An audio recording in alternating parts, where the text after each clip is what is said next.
You've trusted her for decades. You've shared laughs, secrets, and maybe even tears. But after 70, something feels off. You're more tired after every call. A strange guilt lingers after every visit. Could that long-time friendship, the one you thought was safe, be quietly draining your health? The answer might shock you. In this video, I'll show you the subtle signs and powerful truths that could change how you protect your well-being in old age, starting today. She had always picked up the phone with a smile.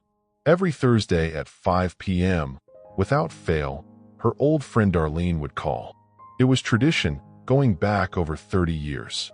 But lately, something had changed. As soon as the call ended, she felt heavy, not just tired, but emotionally drained, like she had just run a marathon she never signed up for. There was no argument, no shouting, just this odd sensation that her joy had been quietly siphoned out of her. And for days afterward, a quiet fog lingered.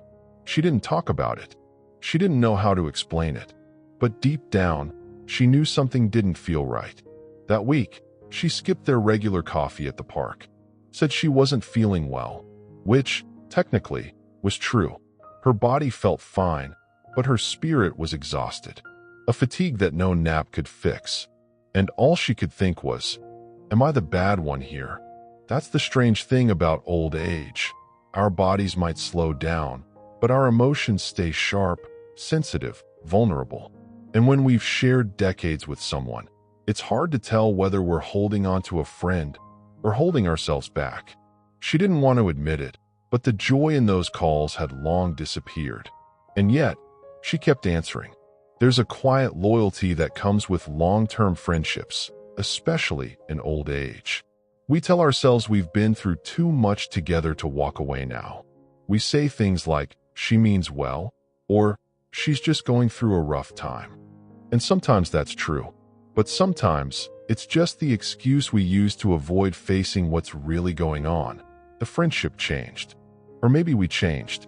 And instead of asking why we feel so drained, we keep showing up, out of habit, out of guilt, out of fear of loneliness. But what's the cost of that silence? For many elderly people, the emotional toll of a long-standing friendship can feel like an unspoken tax. You're paying with your peace. And what's worse, you don't even notice it happening. It starts with subtle things, a drop in energy, a missed walk around the block, a shorter fuse with your grandkids. But the root isn't always physical. Sometimes it's emotional friction that's hiding in plain sight. That's the hidden side of senior health. What we carry emotionally can show up physically if we're not careful. She started keeping a journal, not to write poetry, but to track how she felt after each interaction. And the pattern was undeniable. After every call with Darlene, her sleep got worse, her thoughts spiraled, her laughter disappeared for days. And still, she said nothing. Why? Because no one tells you how to handle this kind of emotional weight in old age. We're taught to forgive, to endure, to be kind. But we're rarely taught to notice when kindness becomes self-abandonment. And that's where it begins, the slow unraveling of joy in the name of loyalty. It wasn't about blaming her friend. It was about understanding herself, recognizing the invisible shift in energy, the quiet erosion of peace, and realizing that not every old friendship is meant to last forever. Some are meant to teach and then release. But how do you even begin to spot the signs when everything seems fine? When no one's yelling and no one's crying, but you feel worse every time you hang up the phone? Well, that's exactly where we're going next. It's strange how something so familiar can slowly become harmful without us realizing it. For many elderly individuals, the emotional exhaustion caused by certain friendships creeps in quietly, almost respectfully, never causing a scene. You don't wake up one day and say, "This person drains me." Instead, you just start skipping walks. You feel a little less excited about life. Your chest feels heavier, but your doctor says you're fine. That's the dangerous part. This kind of stress hides behind smiles and polite conversations. It's subtle, but it builds up until your body whispers what your heart hasn't admitted yet. Emotional fatigue in old age is a silent thief. It doesn't take your memories or your muscles, but it steals your spark. You might start the day feeling clear, but after a conversation with that one friend, you feel foggy and off balance. And here's the thing. This isn't about loud arguments. It's about microburdens, small sighs you carry after being interrupted too many times, backhanded compliments that leave you uneasy, or feeling guilty for living your own life. Over time, that adds up. And before you know it, you're tired, but not from walking. You're tired from giving too much. This isn't weakness, it's awareness. Senior health isn't just about your bones and blood pressure. It's about your emotional ecosystem. Who's feeding your peace? Who's leaking your joy? Take a moment to think. After talking to your friend, do you feel more alive or more confused? More inspired or more self-doubting? These are questions we rarely ask in old age because we've been taught that enduring discomfort is a virtue. But at this stage in life, protecting your emotional well-being isn't selfish. It's survival. A helpful practice is what I call the after-feeling check-in. After any interaction, simply pause and ask yourself, do I feel lighter or heavier? If the answer is consistently heavier, your body's trying to tell you something. Emotional clarity doesn't come from overthinking. It comes from noticing patterns.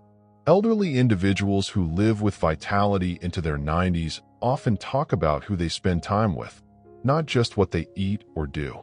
Longevity, in many cases, is built quietly in the heart by choosing peace over guilt. And guilt is tricky, especially with long friendships. We often feel obligated to absorb the other person's emotions. She's going through a tough time, we tell ourselves. But when that tough time becomes every time, something needs to shift. A friend who truly cares about your senior health will also care about your emotional rest. If not, you're in a cycle, not a connection. And old age deserves better than relationships that quietly wear you down while pretending to lift you up. So if you've been feeling like your light's dimmed for no clear reason, this may be why. Emotional drain isn't dramatic, it's gradual. But the effects are real. Disturbed sleep, increased anxiety, feeling like you're carrying a weight that isn't yours. And once you notice it, something inside you begins to change. You start to ask bigger questions, not just about energy, but about how certain people affect your longevity itself. And that brings us to something even more subtle, yet just as harmful. Now let's talk about the extremes. Those friends who never stop complaining, or the ones who pretend nothing is ever wrong. Funny enough, both can age you. Constant negativity is exhausting. But forced positivity? That's just as damaging. When you're in old age, your nervous system craves balance, not performance. So when someone always brings problems or always fakes perfection, your body goes into quiet defense mode. And that tension builds. Especially for the elderly, every emotional reaction has a physical consequence. Think about this. You call your friend just to share something simple, a walk you enjoyed, a recipe you tried.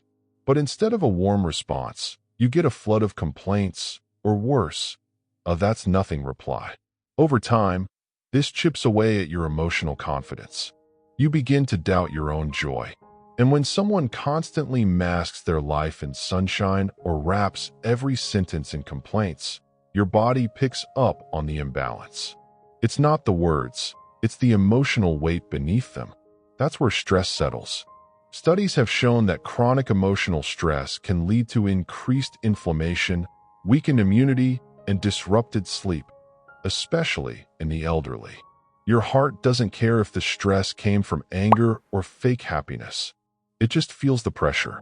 And when you're constantly adjusting your emotional posture around someone, walking on eggshells or pretending to be cheerful, it becomes a daily strain.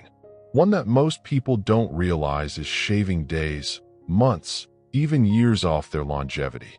You might not think toxic positivity is a real thing, but imagine this. You're feeling low and your friend insists, just be grateful. Look on the bright side. While the intent might sound helpful, it shuts down real conversation.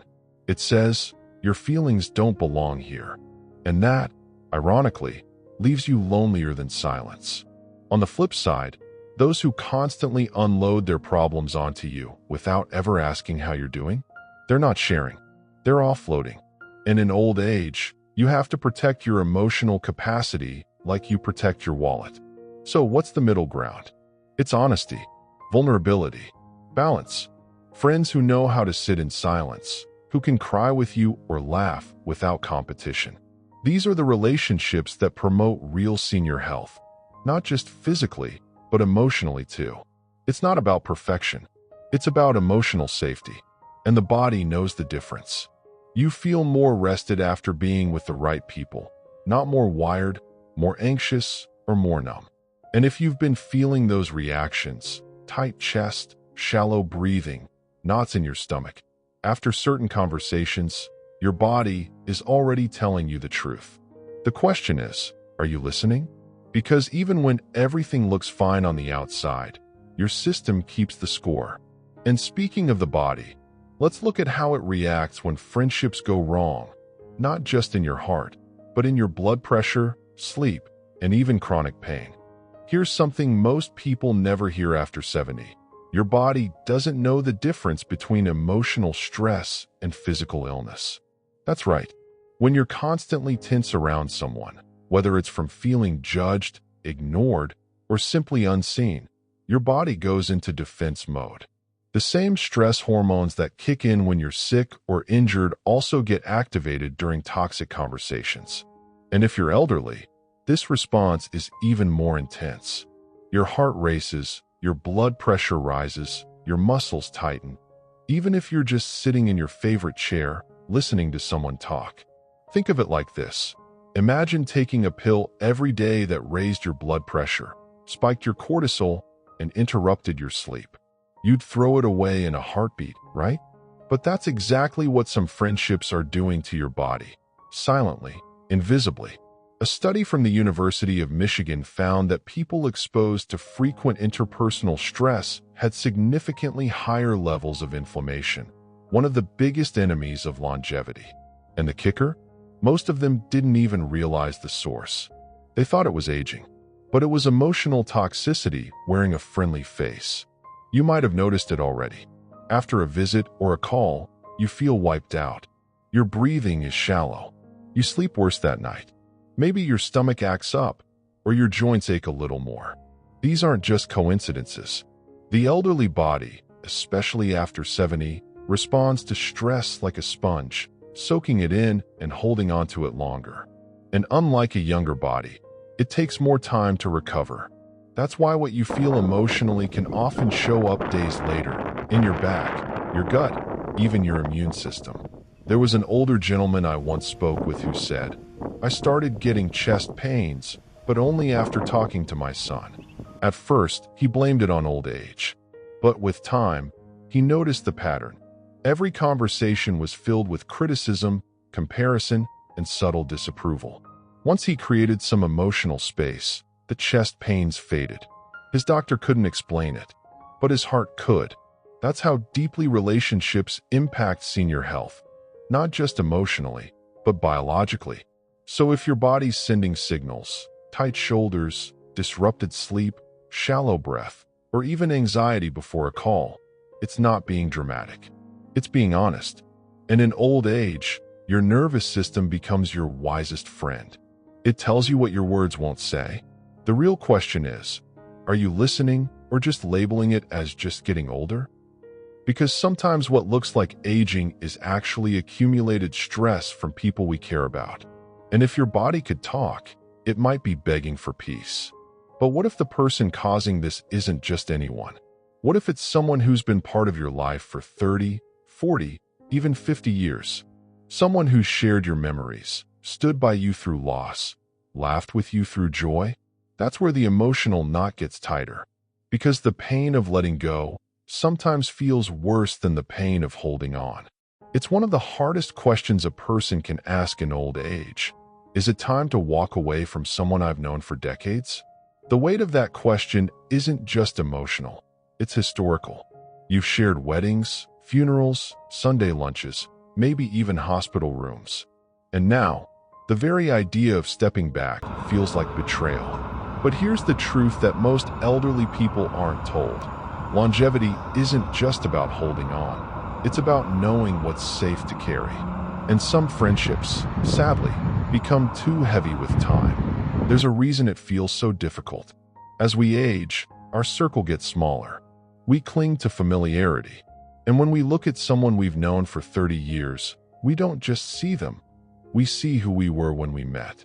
That's what makes the decision so painful. Because it's not just about the other person. It's about identity, legacy, and the fear of being alone.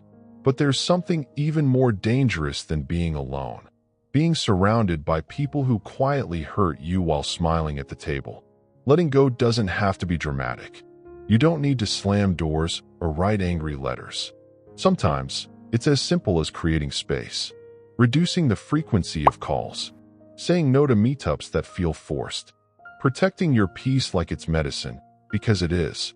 Think of it like adjusting your diet. You're not punishing the food, you're honoring your body. And with friendships, it's the same.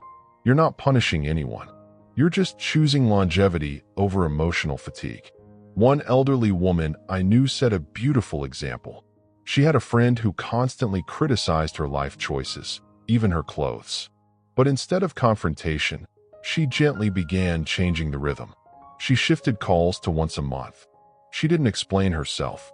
She just honored what she needed. And as a result, she started sleeping better, smiling more, and reconnecting with the joy she had forgotten. No drama, just distance. And that, sometimes, is the wisest form of self-care. If you're still unsure, try this. Ask yourself how you feel before, during, and after the interaction. Do you feel nervous beforehand? Do you shrink during the conversation? Do you feel empty afterward? That sequence is a roadmap. And in old age, clarity is more important than comfort. Senior health thrives on clean emotional air. If a relationship constantly clouds your peace, it's okay to step into the sunlight, quietly, respectfully, and without guilt. Because protecting your heart isn't a betrayal. It's a gift to yourself. And here's the truth. The friendships that are meant to last adapt. They grow. They breathe. But the ones that hurt you when you're already tired? Those aren't friendships. They're habits. And when you're ready to break them, your entire world begins to shift. But how do you know it's time? And what does that first step look like when you don't want to make waves, just peace? Sometimes the truth doesn't scream, it whispers. And in old age, those whispers matter. If you've been noticing tightness in your chest before a call, a need to rehearse what you'll say, or a sense of relief when plans are canceled, those are not small signs. They're your emotional radar saying, something's not right. When conversations become more draining than joyful, or when you feel judged instead of understood, it's time to pause. These are signals, not of weakness, but of wisdom. Another sign? When you leave an interaction feeling smaller, as if your accomplishments were brushed off or your concerns dismissed. If your stories are always overshadowed by theirs, or your pain gets minimized with you think that's bad, you're not being heard. And in old age, being heard is everything. Senior health isn't just physical. It's the emotional space to feel safe, seen, and supported. If a friend can't offer that, they may no longer be aligned with the version of you who deserves peace. So how do you step back without burning bridges? It starts with silence, not coldness, but calm. Skip a call. Delay a response. Let the distance breathe. You don't have to explain everything. In fact, sometimes the healthiest healing comes from not explaining, but protecting. If you feel the urge to justify, remember this. Your health, your longevity, does not require permission. You are allowed to protect your energy, your sleep, your spirit. Healing doesn't mean erasing the memories. It means honoring them and still choosing better for yourself now. You can hold gratitude for the friendship that once was and still create space for the peace you need today. It's not either or. It's growth. It's maturity. And it's the most powerful act of self-respect you can offer yourself in old age. Quiet boundaries often speak louder than confrontations ever could. Here's something practical. Replace the emotional gap with something nourishing. Take that time to call someone who makes you laugh, or revisit a hobby that connects you with joy, gardening, painting, even just sitting in the sun with a good book. One woman I spoke with started volunteering at the library after distancing from an old friend, and she says it gave her back her sparkle. Healing doesn't just mean leaving something behind. It means rediscovering yourself in the process. And once you feel that clarity, once the weight lifts, you start to see just how much that one connection was holding you back. You sleep better. You breathe deeper. And for the first time in a long while, you feel free. So now I ask you, what would your life look like if you only kept friendships that made you feel light, that honored your years instead of draining your days? Let's talk about that. So tell me, when was the last time you felt truly seen in a friendship? Not tolerated, not managed, but nourished.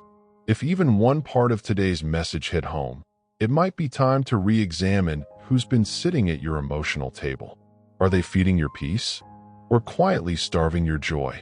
In old age, we don't have time to waste pretending everything is fine when our bodies, our hearts, and even our spirits know otherwise. Are you willing to choose yourself? Are you brave enough to say, I deserve better, even if it's uncomfortable? Because the cost of not choosing wisely is far greater. It's your health, your longevity, your ability to wake up each day feeling light, instead of carrying a weight that was never yours to hold. You've carried others for years. Isn't it time to carry yourself now? If this spoke to you, don't let it stop here. Look at your relationships. Ask hard questions. Start small, one boundary, one pause, one honest moment at a time. And tell me in the comments, what's one friendship you've outgrown but haven't let go of yet? Let's talk about it. Because when one person speaks, others find the courage to reflect, too. And if you want more wisdom like this, tools to help you thrive in old age, protect your senior health, and live with real longevity, hit subscribe and turn on notifications. You're not just watching a video, you're investing in yourself.